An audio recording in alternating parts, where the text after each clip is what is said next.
नमस्कार दोस्तों, मैं किस्साबाज वाला लेकर आया हूँ कथा सम्राट मुंशी प्रेमचंद जी द्वारा रचित कई कहानियों का एक गुच्छा। दोस्तों, अगर हमारी कहानी आपको पसंद आए तो इसे लाइक, सब्सक्राइब और शेयर जरूर करें। तो आइए बिना देर किए शुरू करते हैं हम आज की कहानी। कहानी का शीर्षक है अंधेर। नाग पंचमी आई। साठे के जिंदा दिल नौजवानों ने रंग बिरंगे जंघिये बनवाए। अखाड़े में ढोल की मर्दाना सदाएं गूंजने लगी।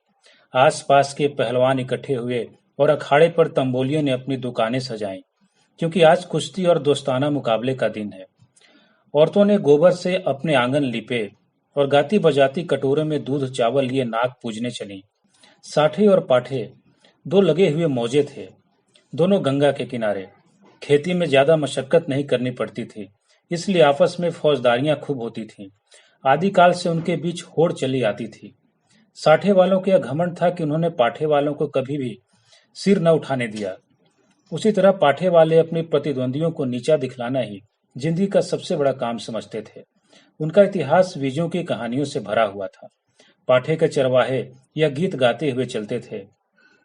साठे वाले कायर सगरे पाठे वाले हैं सरदार, और साठे के धोबी गाते साठे वाले 60 हाथ के जिनके हाथ सदा तलवार। उन लोगन के जन्म नसाए जिन पाठे मान लीन अवतार।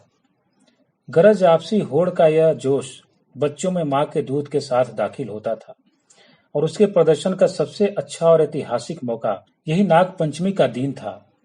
इस दिन के लिए साल भर से तैयारियां होती रहती थीं। आज उनमें मार्के की कुश्ती होने वाली थी। साठे को गोपाल पर नाज था, पाठे को बलदेव का गर्रा। दोनों सुरमा अपने अपने फरीक की दुआएं और आरजुएं लिए हुए अखाड़े में उतरे। तमाशाइयों पर चुंबक का सा असर हुआ। मौजे के चौकीदारों ने लठ और डंडों का यह जमघट देखा और मर्दों के अंगारे की तरह लाल आंख तो पिछले अनुभव के आधार पर बेपता हो गए। इधर अखाड़े में दाव पेंच होते रहे। बलदेव उलझता था, गोपाल पैंतरे बदलता था।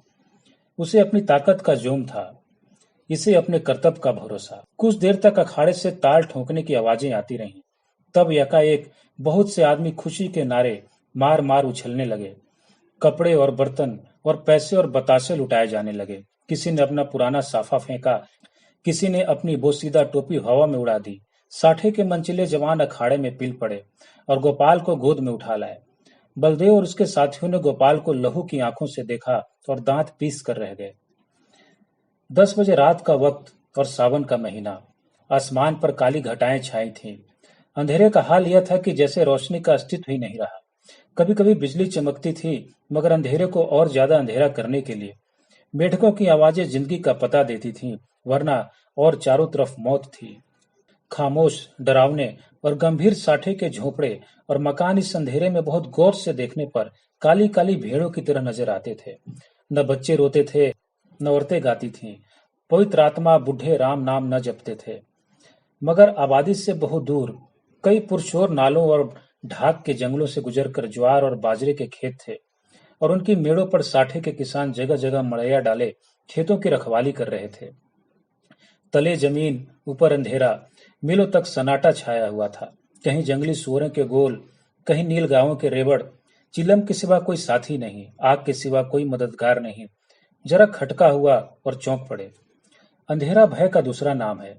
जब मिट्टी का एक ढेर, एक ठूठा पेड़ और घास का ढेर भी जानदार चीजें बन जाती हैं, अंधेरा उनमें जान डाल देता है। लेकिन यह मजबूत हाथों वाले, मजबूत जिगर वाले, मजबूत इरादे वाले किसान हैं कि यह सब सख्तियत झेलते हैं, ताकि अपने ज्यादा भागशाली भाइयों के लिए भोग विलास का सामान तैयार करें। इन्हीं रखवालों में आज का हीरो साठे का गौरव गोपाल भी है, जो अपनी मड़ैया में बैठा हुआ है और नींद को भगाने के लिए धीमी सुरों में यह गीत गा रहा है। मैं तो तोसे नैना लगाए पछताई रे। अचानक उसे किसी के पांव की आहट मालूम हुई। जैसे हिरन कुत्तों की आवाज को कान लगाकर सुनता है, उसी तरह गोपाल ने भी कान लगाकर सुना। नींद की औंघाई दूर हो गई। लठ कंधे पर रखा और मड़ैया से बाहर निकल आया। चारों तरफ कालिमा छाई हुई थी और हल्की हल्की बूंदें पड़ रही थी। वह बाहर निकला ही था कि उसके सिर पर लाठी का भरपूर हाथ पड़ा। वह त्योरा कर गिरा और रात भर वहीं बेसुध पड़ा रहा। मालूम नहीं उस पर कितनी चाटें पड़ी। हमला करने वालों ने तो अपनी समझ से उसका काम तमाम कर डाला, लेकिन जिंदगी बाकी थी। यह पाठे के गैरतमंद लोग थे, जिन्होंने अंधेरे की आड़ में अपनी हार का बदला लिया था। गोपाल जाति का हीर था। न पढ़ा न लिखा, बिल्कुल अक्खड़। दिमाग रोशनी नहीं हुआ तो शरीर का दीपक क्यों घुलता। पूरे 6 फुट का कद, गठा हुआ बदन, ललकान कर गाता तो सुनने वाले मील भर पर बैठे उसकी तानों का मजा लेते।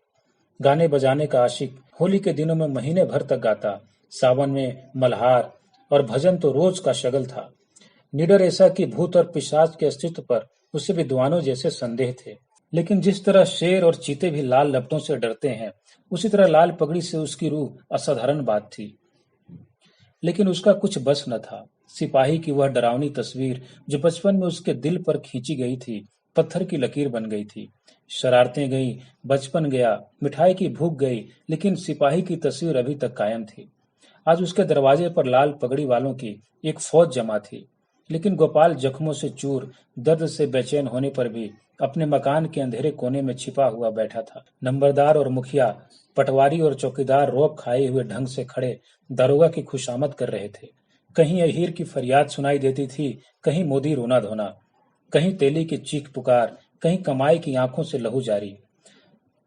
कलवार खड़ा अपनी किस्मत को रो रहा था। फोहश और गंदी बातों की गर्म बाजारी थी। दरोगा जी निहायत कारगुजार अफसर थे। गालियों में बात करते थे। सुबह को चरपाई से उठते ही गालियों का वजीफा पढ़ते। मेहतर ने आकर फरियाद की, हुजूर, अंडे नहीं है। दरोगा जी हंटर लेकर दौड़े और उस गरीब का भुरकुस निकाल दिया। सारे गांव में हलचल पड़ी हुई थी। कांस्टेबल और चौकीदार रास्तों पर यूं अकड़ते चलते थे, गोया अपनी ससुराल में आए। जब गांव के सारे आदमी आ गए तो वारदात हुई और इस कमबख्त गोपाल ने रपट तक न की। मुखिया साहब बेंत की तरह कांपते हुए बोले, हुजूर, अब माफी दी जाए।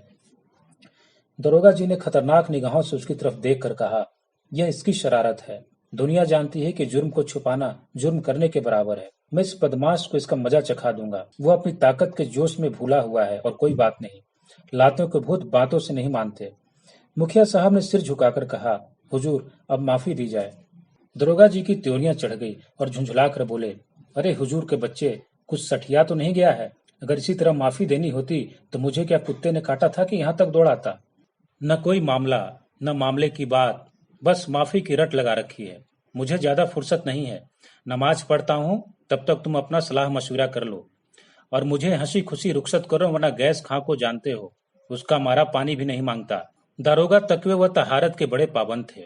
5 वक्त की नमाज पढ़ते और 30 रोजे रखते। ईदों में धूमधाम से कुर्बानियां होती। इससे अच्छा आचरण किसी आदमी में और क्या हो सकता है। मुखिया साहब दबे पांव गुपचुप ढंग से गोरा के पास गए और बोले, यह दरोगा बड़ा काफिर है। 50 से नीचे तो बात ही नहीं करता। अव्वल दर्जे का थानेदार है। मैंने बहुत कहा, हुजूर गरीब आदमी है, घर में कुछ सुविधा नहीं, मगर वह एक नहीं सुनता। गोरा ने घूंघट में मुंह छिपा कर कहा, दादा, उनकी जान बच जाए, कोई तरह की आंच न आने पाए। रुपए पैसे की कौन बात है, इसी दिन के लिए तो कमाया जाता है। गोपाल खाट पर पड़ा सब बातें सुन रहा था। अब उससे न रहा गया। लकड़ी गांठी पर टूटती है। जो गुनाह किया नहीं वह दबता है, मगर कुचला नहीं जा सकता। वह जोश से उठ बैठा और बोला, 50 रुपए की कौन कहे, मैं 50 कौड़ियां भी न दूंगा। कोई गदर है? मैंने क्या कसूर किया है? मुखिया का चेहरा फक हो गया। बड़प्पन के स्वर में बोले, धीरे बोलो, कहीं सुन ले तो गजब हो जाए। लेकिन गोपाल विफरा हुआ था। अकड़ कर बोला, मैं 1 कौड़ी भी न दूंगा, देखें कौन मुझे फांसी लगा देता है। गौरा ने बहलाने के स्वर में कहा, अच्छा, जब मैं तुमसे रुपए मांगू तो मत देना। यह कहकर गौरा ने, जो इस वक्त लौंडी की बजाय रानी बनी हुई थी, छप्पर के कोने में से रुपयों की एक पोटली निकाली और मुखिया के हाथ में रख दी। गोपाल दांत पीस कर उठा, लेकिन मुखिया साहब फौरन से पहले सरक गए। दरोगा जी ने गोपाल की बातें सुन ली थीं और दुआ कर रहे थे कि ये खुदा इस मरदूत के दिल को पलट। इतने में मुखिया ने बाहर आकर 25 रुपए की पोटली दिखाई। 25 रास्ते में ही गायब हो गए थे। दरोगा जी ने खुदा का शुक्र किया, दुआ सुनी गई। रुपया जेब में रखा और रसद पहुंचाने वालों की भीड़ को रोते और बिलबिलाते छोड़कर हवा हो गए। मोदी का गला घोंट गया। कसाई के गले पर छुरी फिर गई। तेली पिस गया। मुखिया साहब ने गोपाल की गर्दन पर एहसान रखा, गोया रसद के दाम गिरह से दिए। गांव में सुरखरू हो गया। प्रतिष्ठा बढ़ गई। इधर गोपाल ने गौरा की खूब खबर ली। गांव में रात भर यही चर्चा रही। गोपाल बहुत बच्चा और इसका सेहरा मुखिया के सिर था। बड़ी विपत्ति आई थी, वह टल गई। पितरों ने, दीवान हरदौल ने, नीम तले वाली देवी ने, तालाब के किनारे वाली सती ने गोपाल की रक्षा की। यह उन्हीं का प्रताप था। देवी की पूजा होनी जरूरी थी।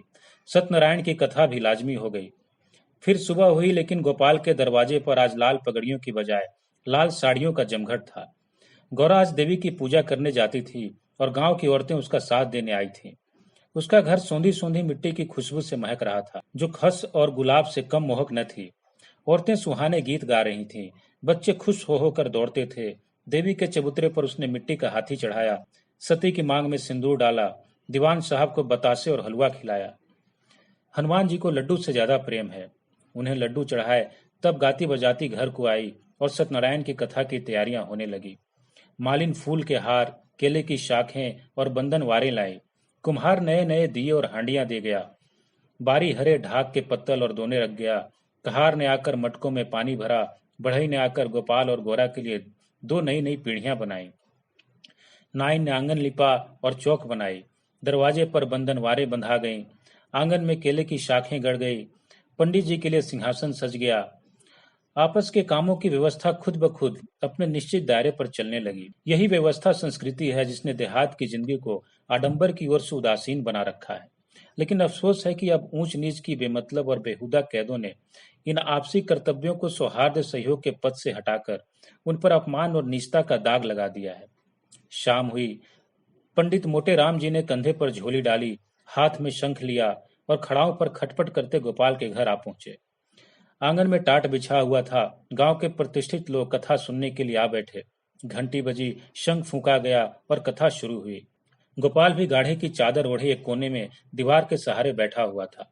मुखिया, नंबरदार और पटवारी ने मारे हमदर्दी के उससे कहा, सत्यनारायण की महिमा थी कि तुम पर कोई आंच न आई। गोपाल ने अंगड़ाई लेकर कहा, सत्यनारायण की महिमा नहीं, यह अंधेर है। धन्यवाद।